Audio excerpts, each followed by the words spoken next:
ഭക്ഷണം കഴിക്കുന്നതിനെ ചൊല്ലി അച്ഛനും മോനും തമ്മിൽ ചേട്ടനും തമ്മിൽ ചെറിയ വിഷയം ഉണ്ടാവുകയും അങ്ങനെയാണ് വിഷയം ഉണ്ടായെന്നാണ് അച്ഛൻ എന്നോട് പറഞ്ഞത്.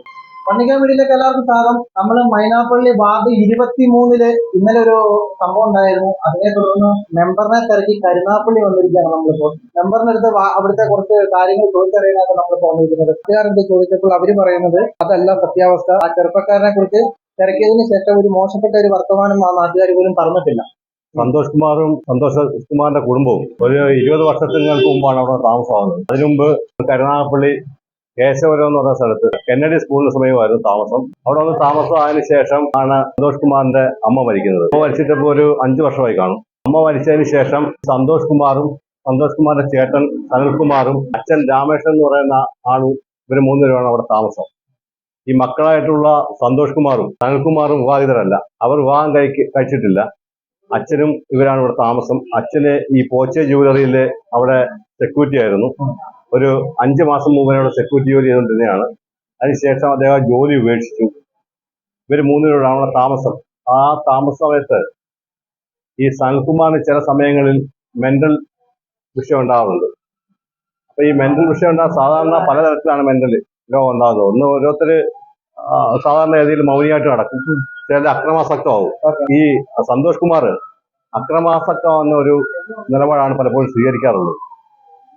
ഇപ്പൊ ഞാൻ നിൽക്കുന്ന മൈനാപ്പള്ളി കരുനാഗപ്പള്ളി അടുത്തായതുകൊണ്ട് തന്നെ കരുനാഗപ്പള്ളി പല ഭാഗങ്ങളിലും അദ്ദേഹം വരികയും പല കടകളിൽ അക്രമം നടത്തിയൊക്കെ ചെയ്തിട്ടുണ്ട്. അന്ന് ഞാൻ ഇടപെട്ടിട്ടുള്ള ഒരാളാണ്.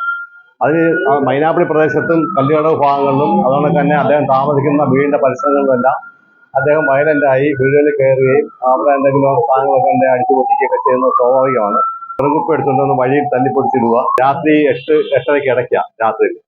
പക്ഷേ പുള്ളി എൻ്റെ വീട്ടിൽ വരുന്ന രാവിലെ 5:30 മണിക്ക് എൻ്റെ വീട്ടിൽ വന്നിട്ട് ട്രാൻസ്ഫോമറിന്റെ ഫ്യൂസ് അടിച്ചു പൊട്ടിക്കുക. ഇതൊക്കെ പുള്ളിയുടെ ഒരു പ്രത്യേക സ്വഭാവമാണ് ഈ വയലന്റ് ആവുന്ന സമയത്ത്. ഇപ്പൊ 1 മാസത്തിന് മുമ്പ് വരെ പുള്ളി ഊളംപാറ ചികിത്സയിലായിരുന്നു. അതിനുശേഷമാണ് ഇപ്പൊ നാട്ടിൽ വന്നത്. നാട്ടിൽ വന്നതിന് ശേഷം ഈ അസുഖത്തിന് ഒരു ശമനം ഉണ്ടായിരുന്നില്ല.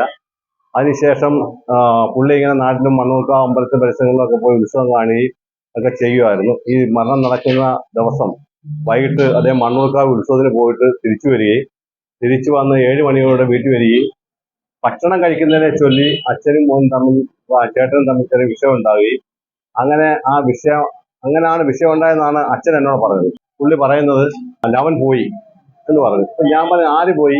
മോൻ പോയി. ഞാൻ ചോദിച്ചാൽ ഏതാ, മൂത്തവനോ ഇളയവനോ? അപ്പൊ ഞാൻ വിചാരിച്ചത് സ്വാഭാവികം പറഞ്ഞ എന്തെങ്കിലും ആയിരിക്കും എന്നുള്ള തരത്തിലാണ് ഞാൻ ചോദിക്കുന്നത്. ആ മൂത്തവനെ ഇളയവനോ എന്ന് ചോദിച്ചു. അപ്പം പറഞ്ഞു ഇളയവന്. ഞാൻ ചോദിച്ചാൽ എന്താ പറ്റി? അത് ഞാനുമായിട്ട് പിടിവലി വീണപ്പം ഇടിച്ച് തെള്ളി പിറ്റേച്ച് തല ഇടിച്ച് അങ്ങനെ ബ്ലഡ് വന്നതെന്ന് പറഞ്ഞു. പിന്നെ ഞാൻ ചോദിച്ചു അങ്ങനെയാണോ വന്നേ? ആന്ന് പറഞ്ഞു. പിന്നെ പറഞ്ഞു ഞാനല്ല, അടി കൊടുത്തു. അന്നേരം പറഞ്ഞു അതെ വീണ്, ഞാൻ കട്ടിലേക്ക് കടത്തി, അങ്ങനെയാണ് മരണമൊന്നും സംഭവിച്ചതെന്ന് പറഞ്ഞു. അപ്പൊ ഞാൻ തന്നെ ഉടനെ തന്നെ ഞാൻ നിങ്ങൾ എവിടെയെങ്കിലും ഹോസ്പിറ്റലിൽ കൊണ്ടുപോകണ്ടേ, അല്ലെ ആരെങ്കിലും വിവരം അറിയിക്കണ്ടേ ഇത്ര സമയമാണെങ്കിൽ?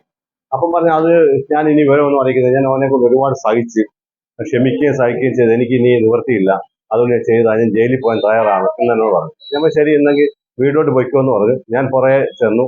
ഞാൻ ചെല്ലുമ്പോഴൊന്നും ആ പരിസരത്ത് ഒരു മനുഷ്യൻ പോലും ഈ സംഭവം അറിഞ്ഞിട്ടില്ല. അടുത്തടുത്ത് ഒരുപാട് വീടുകളുണ്ട്.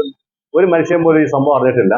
ഞാൻ ചെന്നതിന് ശേഷം ഞാൻ ഈ ബോഡി കാണുകയും അപ്പൊ ബോഡി കാണുമ്പം വീട്ടിനകത്ത് അടുക്കളയോട് ചേർന്നുള്ള റൂമില് കട്ടിലെ തെക്ക് വടക്കായിട്ട് കിടക്കുകയാണ്. പാൻ്റാണ് ഇട്ടേക്കുന്നത്, ഷർട്ടെല്ലാം ഉണ്ട്. ബ്ലഡ് ഭിത്തിയിൽ ഇങ്ങനെ ബ്ലഡ് പറ്റി തെറിച്ച് കിടപ്പുണ്ട്. അതൊക്കെ തന്നെ പുള്ളിയുടെ തലയുടെ പുറഭാഗത്തുകൂടി ബ്ലഡ് ഒഴുകിയിട്ടുണ്ട്.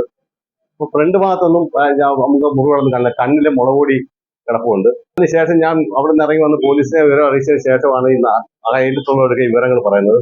അങ്ങനെയാണ് ഈ അയലത്തുകാർ അറിയുന്നത്. ഞാൻ അതൊക്കെ ബന്ധപ്പെട്ട് അവിടെ രാവിലെ മുതൽ വെളുപ്പാങ്കാലം മുതൽ ആ അടക്ക സമയം തീരുന്ന വരെയും പോസ്റ്റ്മോർട്ടം സമയത്തും എല്ലാം വാരിപ്പള്ളി ഉൾപ്പെടെ പോയി നിന്ന ഒരാളാണ്.